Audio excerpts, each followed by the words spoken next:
తప్పుకోరా బాబా frame అదిరింది. రే ఎవర్రా మీరు? నిన్ను చంపడానికి వచ్చామే. నేనేం చేశాను? నీ రీల్స్ చూడలేక వెళ్ళి తాత చచ్చిపోయాడు. నీ ప్రాంక్స్ లో ఓవర్ యాక్షన్ చూడలేక వాళ్ళ మామ చచ్చిపోయింది. అలా చాలా మంది నీ వీడియోలు చూడలేక చచ్చిపోయారు. అందుకే నేను చంపడానికి మేము వచ్చాం. నువ్వు చావాలి. ప్లీజ్ ప్లీజ్ ప్లీజ్ నన్నేం చేయొద్దు ప్లీజ్. ఇంకెప్పుడు చేయను బతకడానికి ప్లీజ్. వీలేదు. నన్ను ఏసేరా, వదిలేయండి ప్లీజ్ ఏసేయ్, ప్లీజ్ పొడిచేయ్. ప్లీజ్ ప్లీజ్ పొడిచే ఏసేయ్. ప్లీజ్ ప్లీజ్ నన్ను వదిలేయండి ప్లీజ్ ప్లీజ్ నన్నేం చేయొద్దు ప్లీజ్.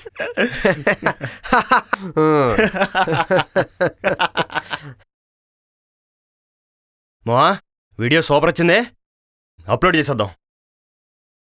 నేను వద్దు అని చెప్పిన తర్వాత కూడా నా వీడియో అప్లోడ్ చేస్తావు నువ్వు.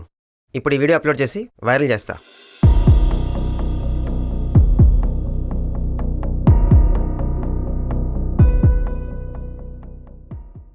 ఫ్యూజన్ బ్లాక్స్ కట్టండి బాస్.